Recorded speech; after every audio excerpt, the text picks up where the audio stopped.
It is very frustrating, and I think what you're saying is, after a long, fruitful life, it's still very fruitful, you want the credit that's due to you. Well, I just would like to straighten out some of the stuff that's been done that has aggravated me over the years. I realize that the highest form of flattery is to be imitated, copied. Yeah. I don't have any problem with that, but when I'm talking about a subject someone taught me, I always give that person's name. And well, so do I. But exactly, I think the point you're trying to make here is, let me guess, because I've seen some of this. I'm not really guessing. You get accused of taking their work. Yeah, of course. And that's what drives you crazy. That's exactly right. It's I know I sat with them personally and gave all kinds of information and knowledge to them, today they go out and they are the big shots who are making all the money. I live in 2 rooms with nothing. So it's kind of like you're a computer programmer who developed the program, and then it's not just that they use your program; they then say it's their program. Yeah, that's very frustrating, especially when you get older and you realize how important the work is. And well, it's kind of like this. I mean, let's say you're the guy that found the North Pole, and then you're reading the history books, and it's saying somebody else did it. Yeah. Exactly, and so that's why I want to get this off my chest, because I don't think I'm going to be doing a whole lot of radio anymore. I just don't feel very well physically, and I just don't have the old drive to talk to people anymore. I just don't have it. I've been right through the coals and had so many terrible tragedies in my life. I just don't feel like doing what I've done all my life. I've lost the joy. He's the T-Rex of political talk. Alex Jones on the GCN Radio Network. Okay, to be clear, Jordan has always been a very magnanimous, very friendly, very helping, generous person. And I've talked to him on and off air. His main point is, and like you said in your own words, is that it's not that only that people take a lot of his work and don't give him credit. It's that he then gets emails and posts about, oh, this person came out with this and Jordan took it. And I think and then people start fights up between people. And I was just talking to Jordan. He's saying he won't be doing very many interviews in the future. It was hard to even get Jordan on. We called him a few months ago. He said he wasn't doing interviews anymore. And then later he called back and said, okay, I'll come on, which we're very thankful for. He is ill. He needs our support. He needs our financial support. He deserves that. And we'll tell you how to get some of his books and videos before he leaves us. They're all at jordanmaxwell.com. I mean, there you go, but we'll talk more about them. But, I mean, let's walk through that. Specifically on your own words, you were telling me during the last little behind-the-scenes interview we were doing for the PrisonPlanet.tv viewers that yes, that people make these fights up, and I think it is people in the government and disinfo, to get researchers fighting, where people will then say, Jordan Maxwell took this guy's research, and you're laughing because you were around 40 years before they even showed up. You were around before I was a zygote in my mother's womb. You were doing this, 40 years before other people popped up on the scene. I've said that even to audiences, that some of the people that are out there talking today about this subject of secret societies, the Illuminati, Bible codes, Knights Templars, international banking, all of that stuff I was talking about back in the 60s, early 60s, 62. Like I said at the beginning, I used to send a lot of articles to the Birch Society way back in 60, 61.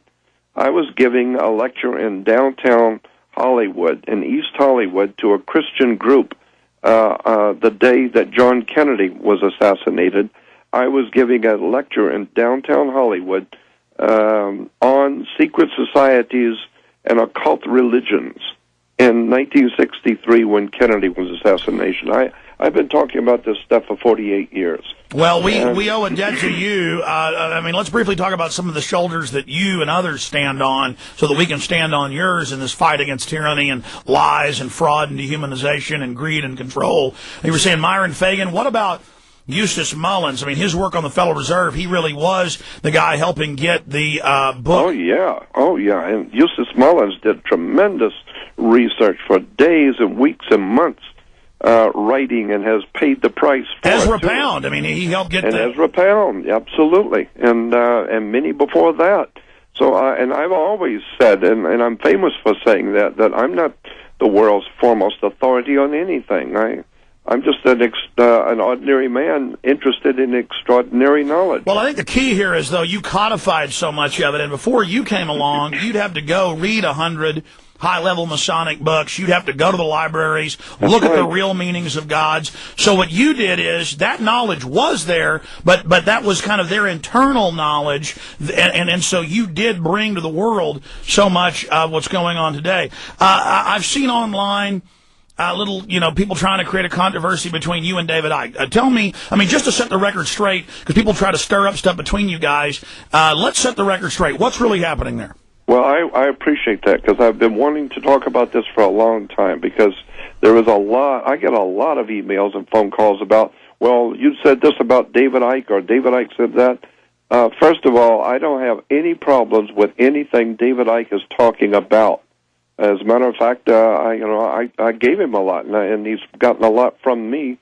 But I did, in point of fact, myself in 1992, I brought David Icke to America. I'm the one that brought him here. And I was in San Diego at the time, and a young lady named Alice Ferguson came to my office in San Diego with a man, a friend of hers, named David Griffith.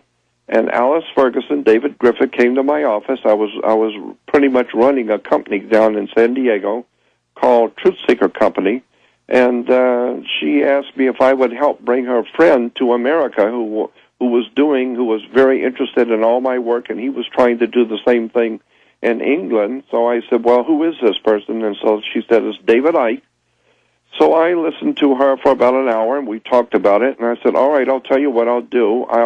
I'll give both you and David Griffin a job. I'll pay both of you $2,500 a month, and I'll get you, because they didn't have a place to live. They were over here to promote David Icke, and they didn't have a place to live. They were staying with some friends in San Diego, so I got them both an apartment. I gave them both $3,000 apiece to buy furniture for their apartments. I gave them both a job for $2,500 a month, plus they both had the credit cards for the foundation, the corporation, and so I financed her, Alice Ferguson, and ultimately David Icke, to come to America, to go to Australia, to go to Canada, and all of that cost money to fly all over the world and to set up lectures for David Icke. And eventually, Alice Ferguson talked with Bonnie Lang, the lady who was running the company, and a couple of other women in the office, and they decided that why don't we just fire Jordan Maxwell, get rid of him, and bring David Icke in to take his place. And so that's what happened. I got fired by the same people that I tried to help and bring David Icke to America. I got fired so that David could take my job. But after they fired me, they found out that David was not interested in sitting in an office running a company like Jordan Maxwell. So then the company went downhill from there, because I was gone. And they had already fired me, and David didn't want the job. And so they just cut their nose off despite their face. And so the Truth Seeker Company is now defunct and is no longer around. Of course, at that time, I was helping, because I had access to the corporation funds. I was helping Richard Hoagland, Zachariah Sitchin.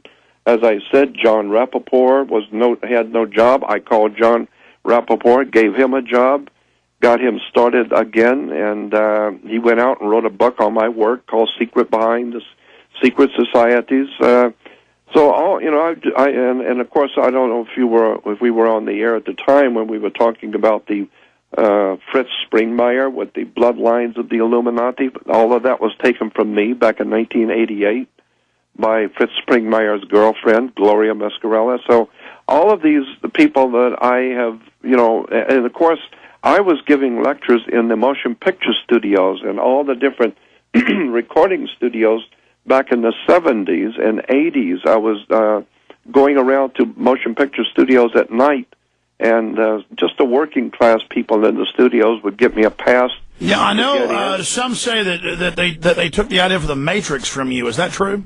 Well, I had a video called Matrix of Power about 10 years before the movie Matrix came out.